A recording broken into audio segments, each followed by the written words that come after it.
I'm 21. I've been here in this Hola school for 13 years, and I participate the Comenius group for 3 years. Now I'm living in Frankfurt, studying culture, anthropology, and film, media, and theater science. How did you get to Comenius? It was my French teacher, Frau Merkelbach-Weiss, and she was the teacher who brought me to Comenius group. To which countries did you travel with Comenius? I was in Hungary, and here in Germany was one meeting. That's very nice. Do you still remember something special, some moment or something that just stick to your mind? For me, it was always the work in the group and the really free stuff we could do. So there was a lot of creativity in our group. We were, I think, 9 girls, so it was a lot of fun every time when we met. Yeah, that's a big part of Comenius, I think. Do you think that your horizon was broadened through Comenius? I think not in the first part, but when I think back to Comenius, it was a really good opportunity to get a think of this complex Europe. In a little few projects, you can experience the Europe spirit or something. Yeah. That's very nice. So, did Comenius influence your choice of studies? This is a very interesting question because when I now look on my study, culture anthropology, it is really fit to Comenius because there we just do this European identity. But it was not Comenius who said or that was okay. I will do cultural anthropology. But I think in my heart or in my mind or very deep it was something with Comenius or just the spirit of this Europe what I've been looking for. Well, that's a very nice story.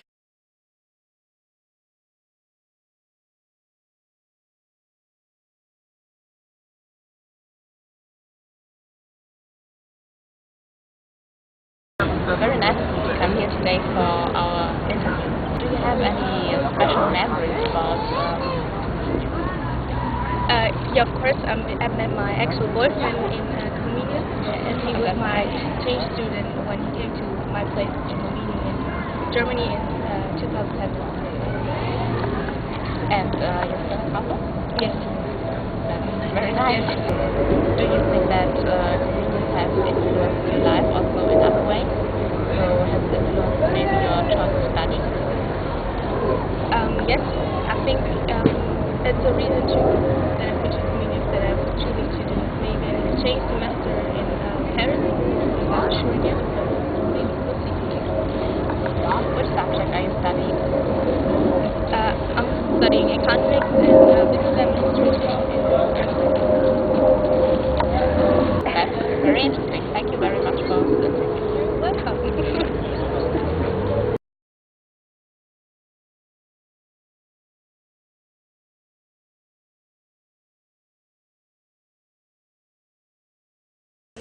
Hello, Sabrina. How are you? Hello, I'm good, thank you.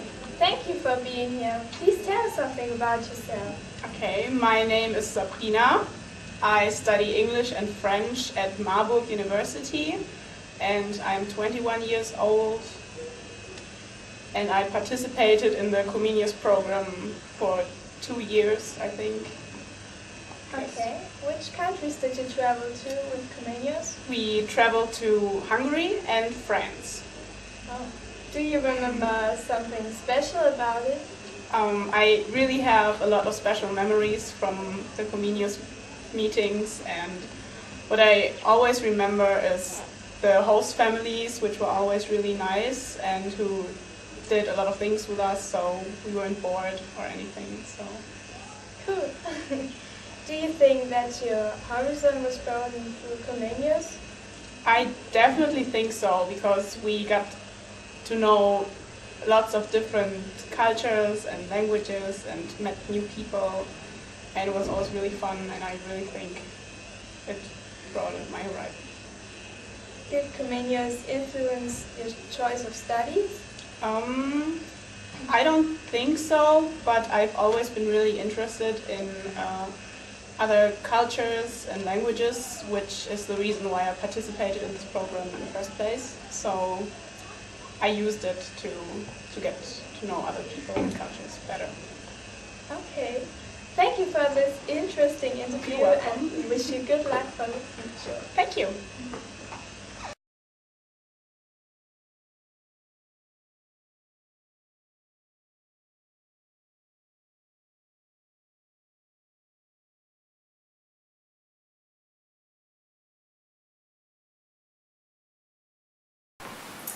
We have come to the Johann Wolfgang Goethe University of Frankfurt for an interview with Professor See from the philosophic faculty, and we'd like to ask him a few questions about the Bologna process and its realization at Frankfurt University. When did the Frankfurt University start to suit its teaching to the standards of the Bologna process? And how would you describe the reactions of the professors at your faculty and in general? This already is a difficult question because the different faculties in Frankfurt started at very different times. To begin with the Bologna process, our faculty has not yet started, or at least fully started, with the division of study into the BA and MA. We are in the process of doing that because we refuse to do so as long as possible for certain reasons, because many professors in Germany and especially in Frankfurt are not very much fond of the Bologna process.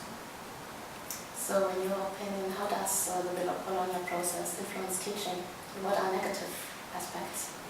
The negative, one main negative aspect in my view is doesn't concern our teaching so much, but the situation of the students. Our students just have finished school and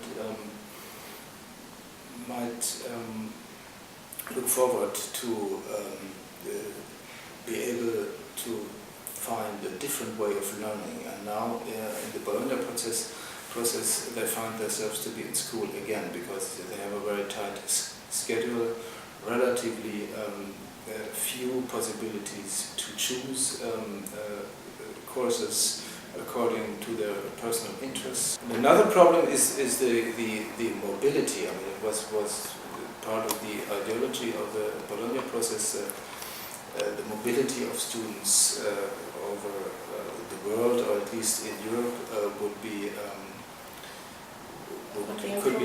creating better understanding among your Yes, but this is a problem even within Germany. The mobility hasn't keys, but it's much harder to change a university, because in Germany, in every county and sometimes in every university, the realization of the Bologna process is significantly different. So the comparability of forms of studying is not really given, and the same is the case within Europe. So this idea of homogenization of learning at the university didn't really work.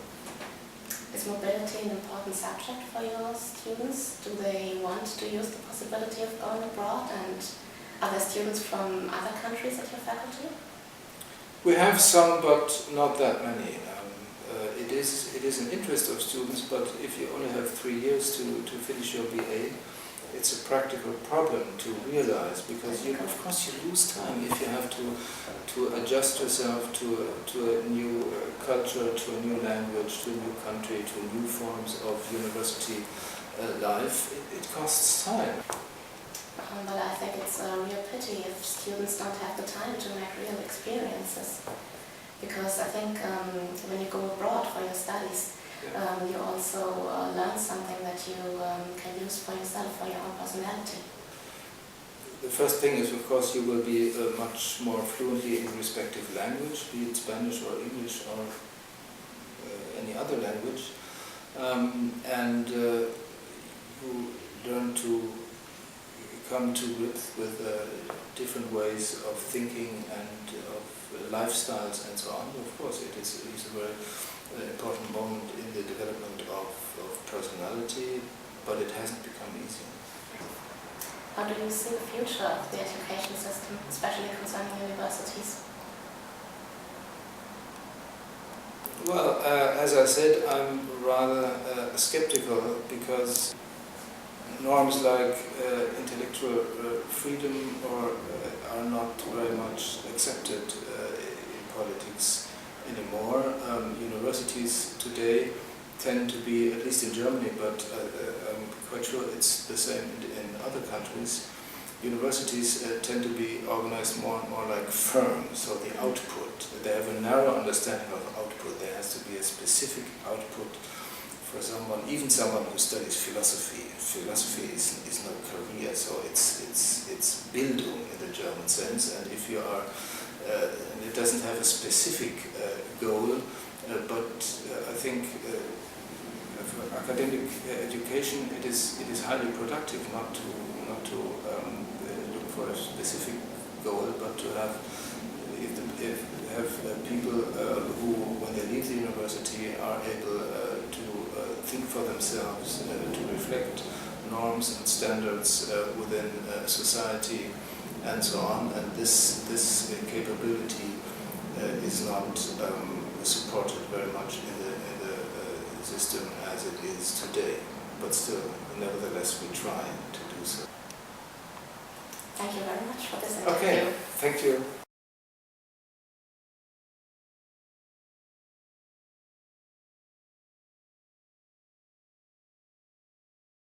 Hello, I am Nicola. I study Scandinavian languages at the University of Frankfurt, but I already have a degree in theatre, film and media studies and Romance languages and English. And with my first studies, I actually went on different Erasmus trips. Okay, so to which countries did you travel with Erasmus? I went to France, Spain and Italy. So do you have any special memories during this time in the country, or do you have a country where you like the feeling and the program? Well, I liked each country. Each was different. It was really nice. My favorite was Spain because the studies and the film department there was really good.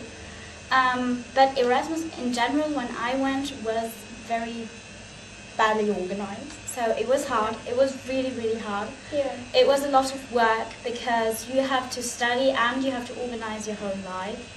And it's not easy, but I think the experience is worth it. Yeah. So were all your degree being valued, or? Well, the German university accepted the the certificates. It's not really a degree. The certificates I did in France because I had already got all my certificates I needed to finish my studies when I went to Italy and Spain. And I did that on purpose because I had a problem when I was in France that, in fact, the university in France required 4 pages to get the certificate. The German university said you only get the German certificate with 20 pages. And I talked to my professors, they said they wouldn't accept it if it was less than 20. And the French one said, no, it can't be more than 4. And then I said, well, maybe I'll do 10 and everybody will be content. But nobody was content, and there were some problems there because there are these different regulations. And I think that's something you Erasmus people have to work on. That's something you have to improve. So, in general, would you recommend the Erasmus project? I definitely recommend it for everyone. Not only on the university level, but also because, you get to know a new country, you learn or improve the language you speak, you meet so many great people, and you get a really interesting insight into a different culture, and you live in a different country for a time, so that's a great experience for everyone. Saludos a todos en Valencia.